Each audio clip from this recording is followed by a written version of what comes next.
Good afternoon, Kipsters. Happy Tuesday. So today will be the last recording that Ms. Pryor will do for this week, as we are now in week 3 of school, and we should be good on modeling and annotations. For Wednesday and Thursday, I will be putting a link in Google Classroom where you can still follow along and read aloud with the reader, but I will not be modeling. So I did make sure that I uploaded the video from Monday and Tuesday so that you can see those annotations and that modeling for guidance. However, today, Tuesday, will be the last day that Ms. Pryor will model your jots and thinking jobs. All right, so let's get started. For today's async work, you are going to be first completing our exit ticket from class. Then you're going to read pages 19 through 26. You're going to complete your jots on every page, and you are going to complete your thinking jobs on page 26. Then, once you're done, enter your responses into Edulastic. And if you have not already, please make sure that you are continuing to work on the weekly No Red Ink assignment. It is due on Friday at 10 a.m. All right, let's jump into the reading. Before we get started, let's review our annotation expectations. Our annotation expectations. Remember to keep them brief, 3 to 5 words. You want to make sure that you have one jot on every single page that you read. Also, your jot should be pulling out something specific that focuses on the most important information on that page. And then lastly, you want to make sure that you have a matching underline of evidence to support your jot. Those are our annotation expectations. Be sure to follow those as we read. I'm beginning on page 19, Jack, Will, Julian, and Charlotte.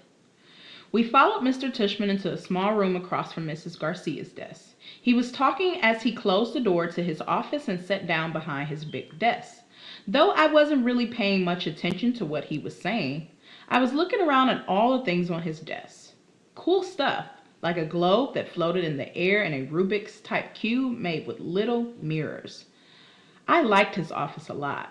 I liked that there were all these neat little drawings and paintings by students on the walls, framed like they were important. Mom sat down in a chair in front of Mr. Tushman's desk, and even though there was another chair right next to hers, I decided to stand beside her. "Why do you have your own room and Mrs. G doesn't?" I said. "You mean, why do I have an office?" asked Mr. Tushman. "You said she runs the place," I said.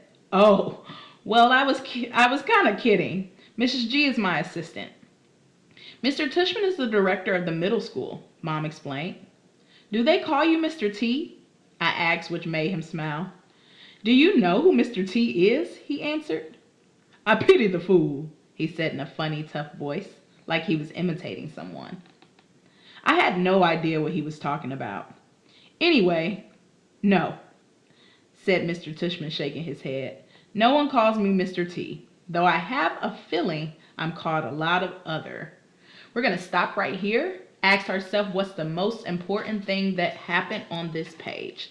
So for me, it looks like Augie is fascinated by Mr. Tushman's office. I know this because he's constantly spending time discussing all the interesting details. And he also says right here, "I liked that there were all these neat little drawings and paintings by students on the wall." Cool stuff. He describes it very vividly for the first paragraph. And he meets Mr. Tushman. So on this page, August is fascinated by Mr. Tushman's office.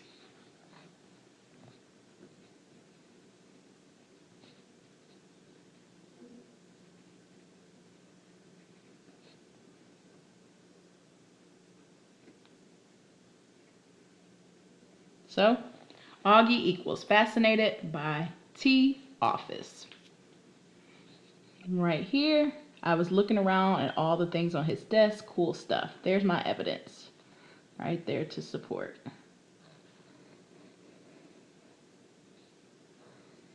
And I only want to have like 1 or 2 lines, 3 at max. So there's my evidence. All right, I'm going to move on to page 20. Though I have a feeling I'm called a lot of other things I don't know about. Let's face it, a name like mine is not so easy to live with. You know what I mean? Here, I have to admit I totally laughed because I knew exactly what he meant. My mom and dad had a teacher called Miss Butt. I said, Augie, said Mom, but Mr. Tushman laughed.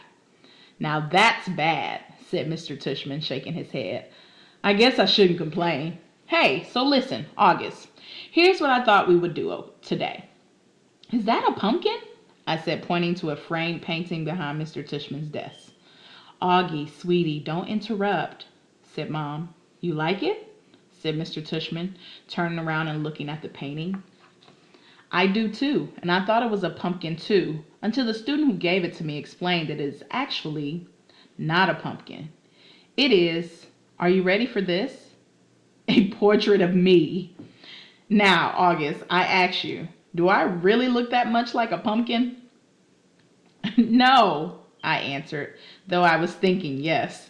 Something about the way his cheeks puffed out when he smiled made him look like a jack-o'-lantern.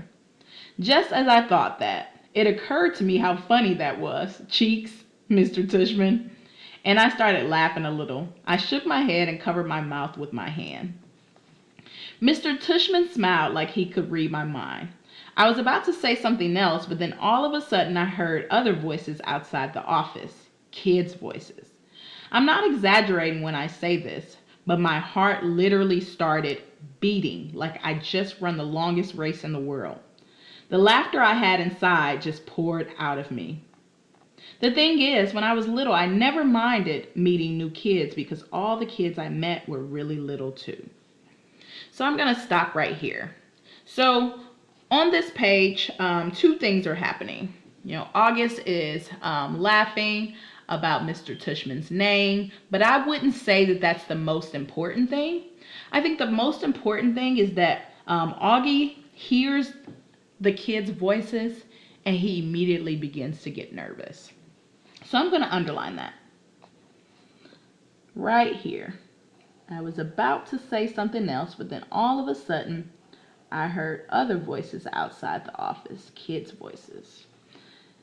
Augie equals nervous,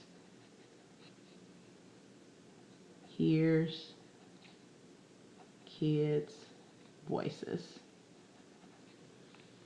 Okay? Augie equals nervous because he hears kids' voices.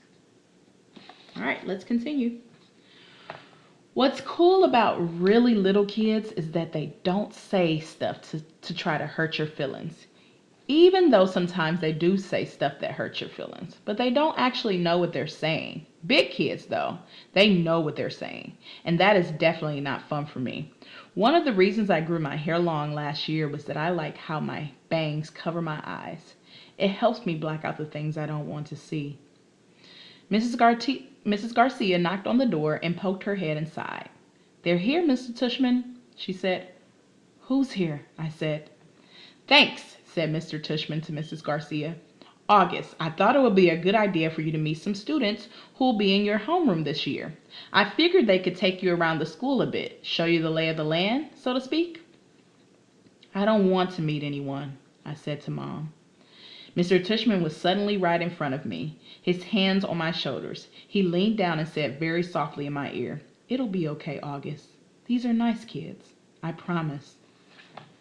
You're going to be okay, Augie, Mom whispered with all her might. Before she could say anything else, Mr. Tushman opened the door to his office. Come on in, kids, he said, and in walked 2 boys and a girl.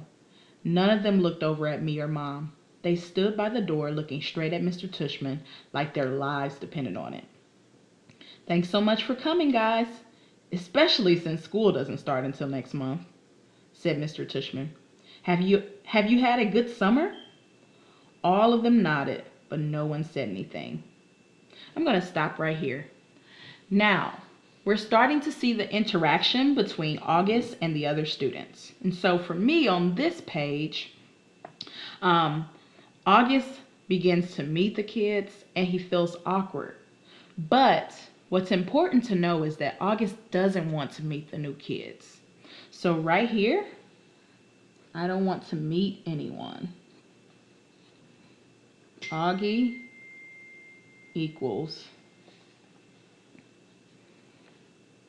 refuses to meet kids. Right? At first he refuses, but then Mr. Tushman and his mom, they kind of push him into meeting the kids anyway. All right, let's continue. Now this will be the last page that I will be modeling for you. So continue to follow along, complete your annotations, and then your thinking jobs on page 26. Feel free to stop and replay as you need. Great, said Mr. Tushman. So guys, I wanted you to meet August, who's going to be a new student here this year. August, these guys have been students at Beecher Prep since kindergarten, though of course they were in the lower school building, but they know all the ins and outs of the middle school program. And since you're all in the same homeroom, I thought it would be nice if you got to know each other a little before school started, okay? So kids, this is August. August, this is Jack Will. Jack Will looked at me and put out his hand. When I shook it, he kind of half smiled and said, "Hey," and looked down really fast. This is Julian, said Mr. Tushman. "Hey," said Julian, and did the same exact thing as Jack Will. Took my hand, forced a smile, looked down fast. "And Charlotte," said Mr. Tushman. Charlotte had the blondest hair I've ever seen. She didn't shake my hand but gave me a quick little wave and smiled. "Hi, August. Nice to meet you," she said. "Hi," I said, looking down. She was wearing bright green Crocs. "So," said Mr. Tushman, putting his hands together in a kind of slow clap. "What I thought you guys could do is take August on a little tour of the school. Maybe you could start on the 3rd floor. That's where your homeroom class is going to be. Room 301. I think. Mrs. G, is room 301? Mrs. Garcia called out from the other room. Room 301. Mr. Tushman nodded. "And then you can show August the science labs and the computer room. Then work your way down to the library and the performance space on the 2nd floor. Take him to the cafeteria, of course." "Should we take him to the music room?" asked Julian. "Good idea. Yes," said Mr. Tushman. "August, do you play any instruments?" Pause the video here and make your 3 to 5 word jot by asking yourself, what's the most important thing that took place here? Hit the play button once you're ready to continue to read. "No," I said, "it wasn't my favorite subject on account of the fact that I don't really have ears." "Well, I do, but they don't exactly look like normal ears." "Well, you may enjoy seeing the music room anyway," said Mr. Tushman. "We have a very nice selection of percussion instruments." "August, you've been wanting to learn to play the drums," Mom said, trying to get me to look at her, but my eyes were covered by my bangs as I stared at a piece of old gum that was stuck to the bottom of Mr. Tushman's desk. "Great. Okay, so why don't you guys get going?" said Mr. Tushman. "Just be back here in," he looked at Mom, "half an hour, okay?" I think Mom nodded. "So, is that okay with you, August?" he asked me. I didn't answer. "Is that okay, August?" Mom repeated. I looked at her now. I wanted her to see how mad I was at her. But then I saw her face and just nodded. She seemed more scared than I was. The other kids had started out the door, so I followed them. "See you soon," said Mom, her voice sounding a little higher than normal. I didn't answer her. Now you're going to stop, review your jots, and complete your thinking jobs right here. Character, setting, conflict, resolution, and theme. Once you're done, you're going to complete the next set of pages and stop at page 26. See the second video if you need a read aloud for the grand tour.